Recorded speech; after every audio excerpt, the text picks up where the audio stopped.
The classic gaming community has really come into its own in recent years, with a huge selection of websites, homebrew game developers, and video content creators who avidly support the community as a whole.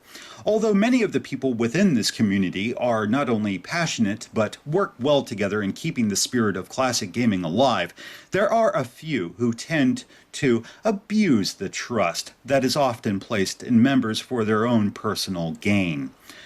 One of these people in particular has been plaguing the classic gaming community for years, causing strife wherever he goes.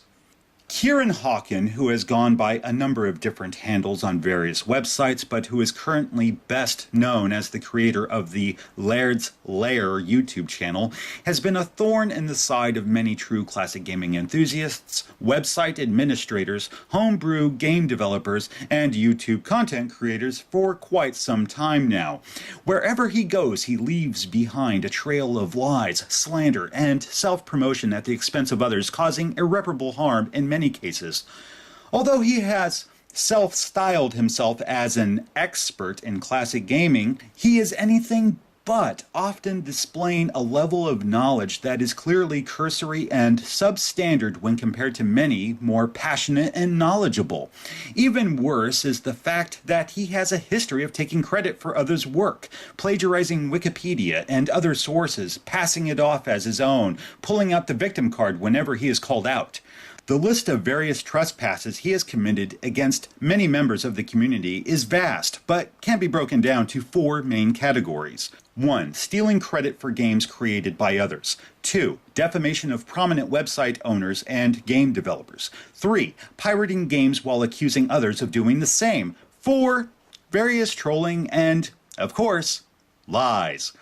All four of these categories boil down to one indisputable fact. Kieren Hawken lies about everything. In fact, he lies so frequently that it is actually difficult to find a genuinely verifiable fact that he has stated in any of his various videos, books, and other online postings. Most people who have been privy to his lies over the last few years now automatically view anything he says with a high degree of skepticism. If he were to tell you water is wet, you would want a second opinion. We will take a look at some of the various transgressions that Mr. Hawken has committed in each of these categories. Please keep in mind that the ones we look at today are only a tiny subset of all of the various misdeeds he has committed over the years, as a more comprehensive list would literally take hours upon hours to talk about.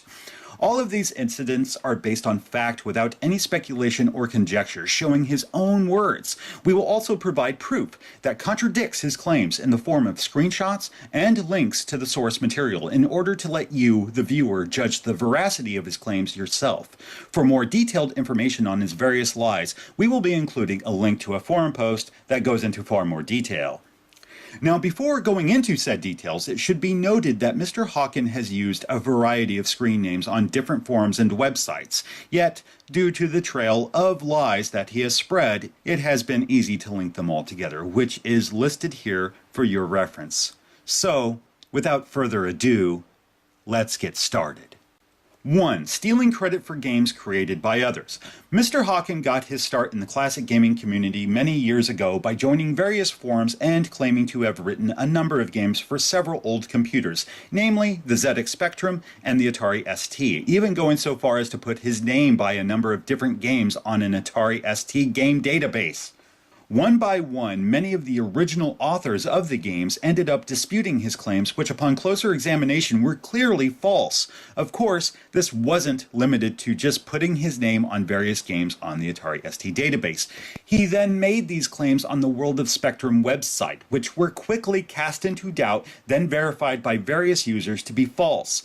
As a more thorough perusal of said thread on the World of Spectrum website will show, Kieren had every chance to come forward and admit his lies. Instead, he chose either to double down on them or further dispute the claims against him despite overwhelming evidence.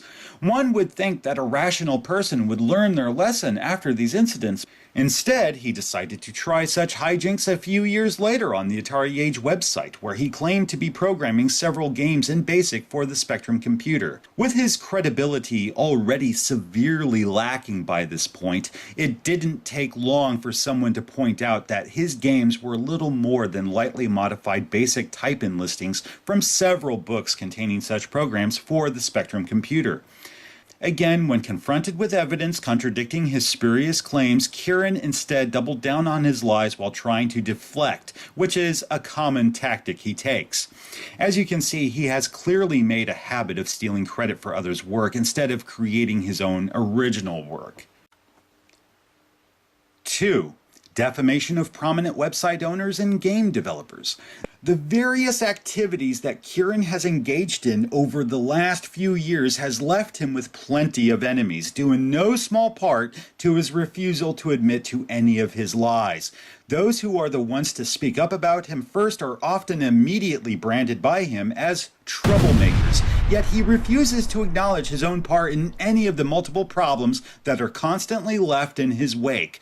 One of the biggest targets of his continuous ire over the years is Reboot, a highly prolific development team that has created many homebrew games and tools for the Atari Jaguar game console. As you can see here, Kieren claims that Reboot is responsible for a great deal of trouble in the Jaguar community, making an itemized list of claims against them without providing a shred of proof. While one may be tempted to take him at his word, a closer examination of these claims will quickly reveal them to be explicitly false. Let's take a look at a couple of the claims he makes here. Yes, they destroyed the Jaguar community and chased away the best developers. Anyone who has been a member of the Jaguar community since the late 90s or early 2000s would know that it has long been a cantankerous group of people. Drama existed there long before Reboot first appeared in 2008, with many of the developers listed there having already split away from others long before then. Even so, the Jaguar community is still going quite strong today, as can be evidenced by the high number of quality homebrew games that have been released for the system in the last 10 years, many of which have actually come from Reboot. Atari Age, as the single biggest Atari-related website and one of the largest and most prestigious classic gaming websites in the world, has had a few troublemakers over the years. Yet, it has been pretty difficult for members to be banned from there, even after multiple offenses. Despite this fact, Kieren, as well as several of his friends, managed to accomplish this in style, due to many of them causing disruption with their war against Reboot. How exactly any of Reboot's actions have led to destroyed marriages or lost jobs can only be left to one's imagination, as Kieren offers no proof of these allegations. One of the problems that Kieren has displayed over the years is his inability to distinguish different homebrew developers from each other. In this particular case, he is most likely referring to the U235 sound engine for the Atari Jaguar, created by AA Forum member Linkovich, who has never been a member of Reboot. As we can see here, Kieren is claiming that the U235 sound engine uses code stolen from someone else. The problem with this claim would be immediately apparent to any developer who tried using both sound engines. Not only do the sound engines have different capabilities, but the same sounds played through each engine most often end up sounding slightly different. Furthermore, neither of the sound engines have been released in source form, so it is next to impossible to determine that they are similar in any way, even when disassembled. While Reboot has been one of the largest targets of Mr. Hawken's ire, they are far from the only ones. As we can see here, Kieren did a video review of the Sega Megavisions magazine, giving it a largely negative review.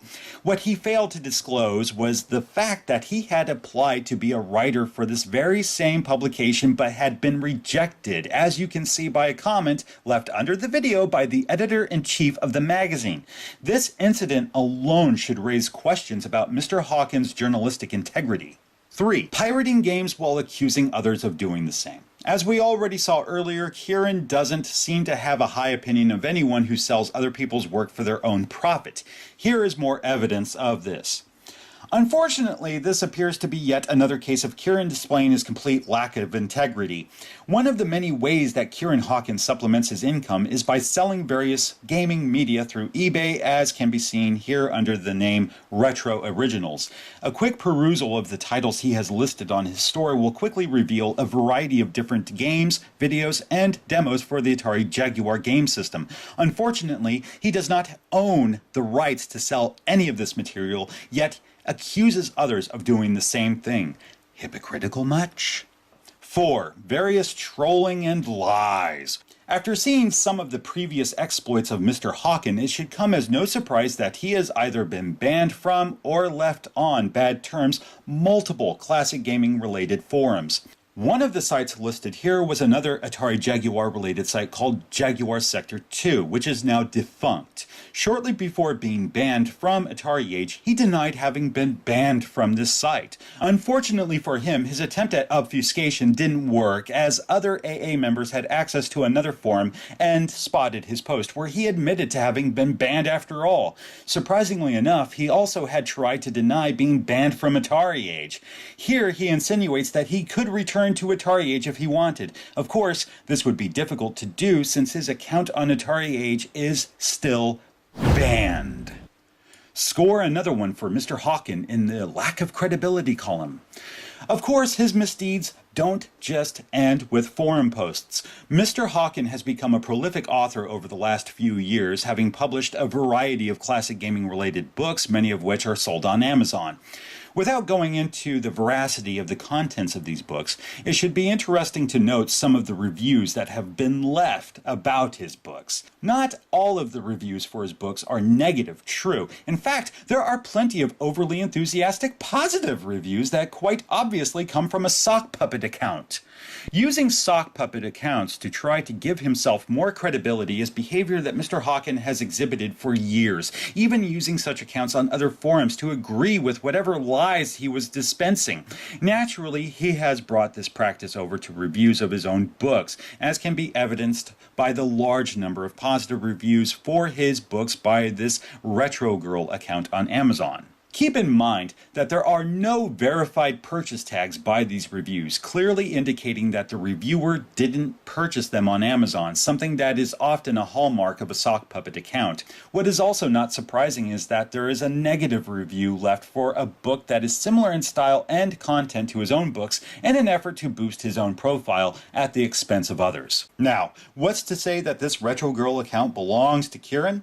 Just a quick inspection of the contents of many of the reviews makes it quite obvious to anyone who has known Mr. Hawken for more than a cup of coffee, thanks to the reviewer's statements of having grown up with both the ZX Spectrum, Atari ST computers, as well as their frequent trips to Tenerife, a place where Kieren has been known to spend time. Which, of course, leads us to one last incident regarding an article that Mr. Hawken wrote about the unreleased Atari Panther console in the Pixel Nation magazine. Considering his already sordid history of not letting the truth get in the way of a good lie, it's unsurprising to note that the article was full of inaccuracies. What was surprising, however, was that he was called out on this by none other than Leonard Trammell, former Atari executive and son of Jack Trammell. Conclusion? As we can see by the mountain of evidence presented in this video, Kieren Hawken is a veritable fountain of lies. As stated before, whenever he is confronted with evidence that contradicts his claims, he doubles down and deflects. Whenever that fails, he will dip into his well of excuses in order to deflect the accusations by bringing up his supposed mental and physical health problems. Although it is undoubtedly true that he does have some type of mental issue, as evidenced by his inability to tell the truth, they are by no means an excuse for his bad behavior or mountains of repeated misdeeds that he has committed over the years. He tries to use whatever pitiful excuse he can to deflect attention away from his misdeeds instead of doing the honorable thing by admitting his mistakes and taking some personal accountability. Any type of illness, whether mental or physical, should never be used as a shield for bad behavior or to avoid taking responsibility for one's actions. Look, this video wasn't made to bully or harass Mr. Hawken. No, it is meant to bring to light the various lies he has spread over the years. Lies which have not only tried to bolster his own reputation, but also to undeservedly tear down the reputations of others. We too hope that this video and its wide dissemination can serve as a wake-up call for Mr. Hawken, bringing to light how his lies have hurt the community as a whole.